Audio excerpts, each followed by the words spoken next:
Assignment শ্রেণী নবম, বিষয় গণিত, সম্পূর্ণ সমাধান, সপ্তাহ 2। আজ আমরা সৃজনশীল নম্বর 2 এর সমাধান করব। তো এক নজরে আমরা প্রশ্ন দেখে নিই। আমাদের প্রশ্ন, অনিয়মিত আকৃতি ও সুষম বহুভুজের পরিসীমা ও ক্ষেত্রফল নির্ণয়। আমাদের একটি অনিয়মিত আকৃতির একটি চিত্র দেওয়া আছে। চিত্র number 1, A B C D E F G, প্রত্যেকটার মান দেওয়া আছে। চিত্র নম্বর 2, একটা সুষম অষ্টভুজ দেওয়া আছে। সৃজনশীল নম্বর 2তে আমাদের বলা আছে প্রথম চিত্র, অনিয়মিত আকৃতির বহুভুজ। ক, বিসি এর দৈর্ঘ্য কত? ই এফ জি অর্ধবৃত্তের পরিধি কত? গ, A B C D E F G এর পরিসীমা ক্ষেত্রফল কত? সৃজনশীল প্রশ্ন 3, দ্বিতীয় চিত্র, সুষম বহুভুজ। ত্রিভুজ ও পি কিউ এর ক্ষেত্রফল কত? সুষম বহুভুজটির ক্ষেত্রফল কত? গ নম্বর, অনিয়মিত আকৃতি ও সুষম বহুভুজের মধ্যে কোনটি ক্ষেত্রফল নির্ণয় সহজতর বলে তুমি মনে করো? এবার সৃজনশীল নম্বর 2 এর আমরা সমাধান করব।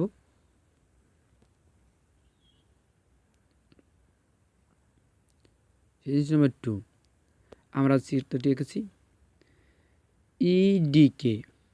ইডিকে পি পর্যন্ত বর্ধিত করি যেন এবি রেখার পি বিন্দুতে ছেদ করে।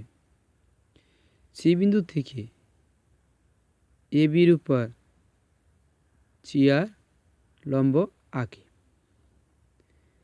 ডিই সমান জিই সমান 5 আমাদের প্রশ্নে বলা আছে।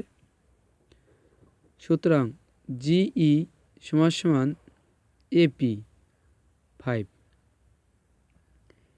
এজি সমান পিই সমান 12। সুতরাং পিডি সমান সিআর সমান 12, 12 মাইনাস 5 সমান 7। আবার সি ডি সমান পিআর সমান 7। সুতরাং আর বি সমান AB minus AP minus PR সমান 15 মাইনাস 5 মাইনাস 7 সমান 15 মাইনাস 12 সমান 3। তাহলে আমরা কী পেলাম? আর বি এর মান 3 পেলাম। এবার সি আর বি সমকোণী ত্রিভুজ থেকে পাই। সমকোণী ত্রিভুজের সূত্র হয়েছে অতিভুজ। আমাদের অতিভুজ হয়েছে বিসি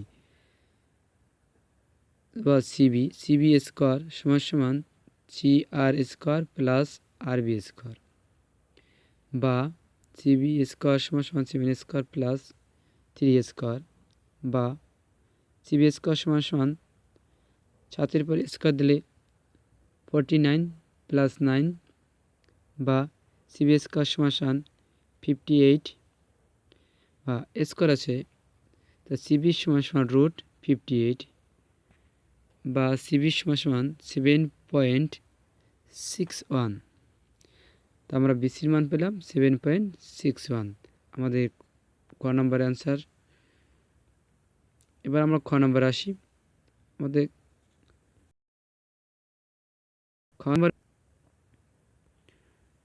খ নম্বরের প্রশ্ন বলছে ই এফ জি অর্ধবৃত্তের পরিধি কত? আমাদের ই এফ জি অর্ধবৃত্তের পরিধি কত? তো খ দেওয়া আছে ই এফ জি বৃত্তের ব্যাস ডি সমান সমান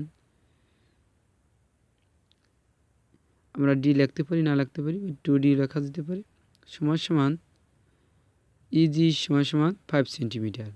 ইএফজি এর ব্যাসার্ধ, ব্যাসের অর্ধেক হচ্ছে ব্যাসার্ধ, আর সমান সমান 5/2 সমান সমান 2.5 সেন্টিমিটার। ইএফজি বৃত্তের অর্ধপরিসীমা, অর্ধপরিধি, পরিধির সূত্র হচ্ছে 2πr, অর্ধ মানে অর্ধেক, এখানে আমরা 2 দিয়ে ভাগ করছি, 2 ভাগ সমান সমান 2 কাটা যায়, πr, পায়ের মান 3.1416, আর এর মান হচ্ছে 2.5। আমরা যদি সমাধান করি তাহলে আসে 7.854 সেন্টিমিটার। আমাদের খ নম্বরের সমাধান শেষ। এবার প্রশ্ন নম্বর 2 এর গ নম্বর, ক থেকে পাই বিসি সমান 7.61 সেন্টিমিটার। খ থেকে পাই জিবি অর্ধপরিসীমা 7.854 centimetre. A B C D E F G এর পরিসীমা, পরিসীমা বলতে বোঝায় আমাদের প্রত্যেকটা বাহুর যোগফল যোগ করে যে মানটা পাওয়া যায় সেটা হচ্ছে পরিসীমা। তাহলে আমাদের পরিসীমা প্রত্যেকটা বাহু, এ বি বাহু প্লাস বিসি বাহু প্লাস সিডি বাহু প্লাস ইএফ বাহু প্লাস ইএফজি এর অর্ধপরিধি প্লাস জিএ, প্রত্যেকের মান বসাইলাম। এ বির মান 15 প্লাস 7.61 প্লাস 7 প্লাস 5 7.854 প্লাস 12, আমরা ক্যালকুলেশন করলে আসে 53 × 954 সেন্টিমিটার। আমাদের পরিসীমা বের হয়ে গেল। এবার আমাদের বলছে প্রশ্নের ক্ষেত্রফল নির্ণয় করো। তো এখানে অনিয়মিত ত্রিভুজের ক্ষেত্রফল নির্ণয় করতে হলে আমাদের আলাদা আলাদা বের করতে হবে। প্রত্যেকটা ভাগ আছে, প্রত্যেকটা ভাগের ক্ষেত্রফল নির্ণয় করে যোগ করতে হবে। তা জি ই পি এর ক্ষেত্র এজি এপি বর্গ সেন্টিমিটার, কেউ ইংলিশে লিখতে পারে, তো আমরা বাংলায় লিখি বর্গ সেন্টিমিটার, গুণ করলে 12 × 12 × 5 সমান সমান 60।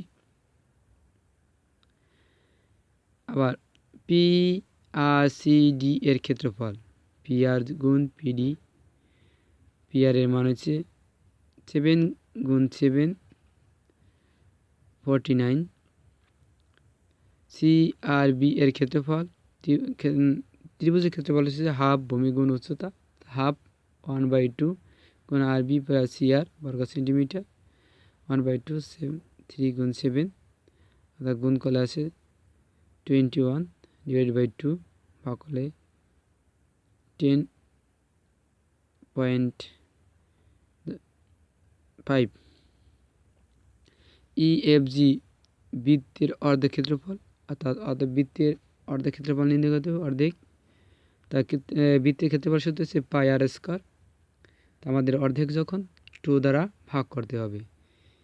পায়ের মান হচ্ছে 3.1416, আর এর মান হচ্ছে 5/2 অর্থাৎ 2.5 2, তা 3.1416 গুণ 2.5 এর স্কোয়ার ডিভাইড বাই 2, তাহলে আমরা গুণ করলে ক্যালকুলেশন করলে পাওয়া যায় 9.81।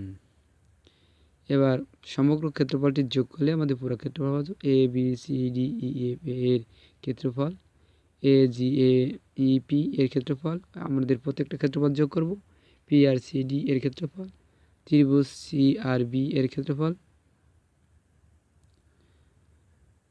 ই এফ জি এর অর্ধ ক্ষেত্রফল, প্রত্যেকজনের ক্ষেত্রে যোগ করে আমাদের যোগফল আসে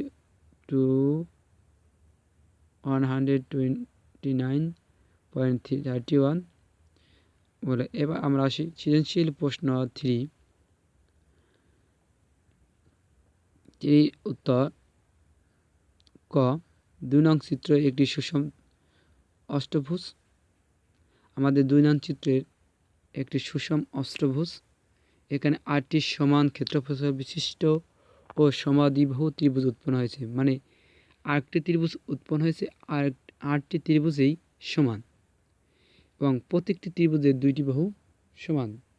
দুইটি বাহু করে সমান এবং বৃত্তের কেন্দ্রে যে কোনো জিনিসের কেন্দ্রে 360 ডিগ্রি কোণ উৎপন্ন হয়। ঘড়ির কাঁটা, পৃথিবী এবং এই যে সুষম চতুর্ভুজের কেন্দ্রে 60 ডিগ্রি 360।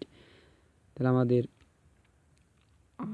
8টি ত্রিভুজ উৎপন্ন হয়েছে। 8 দিয়ে ভাগ করি, তবে 8 দিয়ে ভাগ করলে প্রত্যেকটি ত্রিভুজের যে কেন্দ্রে কোণ উৎপন্ন হয়েছে 45 ডিগ্রি। আমাদের সুতরাং পি ও কিউ এর ক্ষেত্রফল হাফ। ত্রিভুজের ক্ষেত্রফল আমাদের একটা আছে হাফ সমান সমান সমান দুই বাহুর গুণ ইন্টু সাইন থিটা। তা হাফ সমান দুই বাহু 4 গুণ 4 সাইন আমাদের 45 ডিগ্রি পেয়েছি, থিটার মান 45 ডিগ্রি। এবার হাফ 4 গুণ 4 45 ডিগ্রি মান হচ্ছে 1/√2। কাটাকাটি করলে 1/√2 8/√2। তাই √2 মানে 1.4142 ভাগ করলে 5.6569। অর্থাৎ আমাদের ক্ষেত্রফল বের হয়ে গেল। খ নম্বর ক থেকে পাই ত্রিভুজ পি ও কিউ এর ক্ষেত্রফল 5.5659। এখন P Q R S T U V W সুষম অষ্টভুজের ক্ষেত্রফল। আমাদের প্রত্যেকটি ত্রিভুজ যখন সমান, এখানে মোট 8টি ত্রিভুজ ভাগ আছে, তো একটি ত্রিভুজের ক্ষেত্রফল পেয়েছি, তো 8টি ত্রিভুজের ক্ষেত্রফল হবে 8 দিয়ে গুণ। তা 8 গুণ ত্রিভুজ পি ও কিউ, যার মান বসাইছি, আমাদের ফলাফল আসে 4.5.2552। আমাদের সৃজনশীল প্রশ্ন গ এ বলা আছে তার অনিয়মিত বহুভুজ ও নিয়মিত বহুভুজের মধ্যে কোনটি সহজ? আমি মনে করি অনিয়মিত আকৃতির ক্ষেত্রফলের চেয়ে সুষম বহুভুজের ক্ষেত্রফল নির্ণয় করা সহজ। প্রশ্নের উত্তর বিশ্লেষণ করলে দেখা যায় যে অনিয়মিত আকৃতির বহুভুজের ক্ষেত্রফল নির্ণয় করতে অনেকগুলো আলাদা বা ভিন্ন আকৃতির ক্ষেত্রে ক্ষেত্রফল নির্ণয় করতে হয়, যা রীতিমতো জটিল ও সময় সাপেক্ষ এবং ঠিকঠাক উত্তর করাও কঠিন। অপরদিকে একটি সুষম বহুভুজের ক্ষেত্রফল নির্ণয় করা খুবই সহজ। প্রিয় শিক্ষার্থী বন্ধুরা, আমাদের পরবর্তী ক্লাসটি পাওয়ার জন্য সাবস্ক্রাইব এবং আইকন বাটনে ক্লিক করুন। ওকে।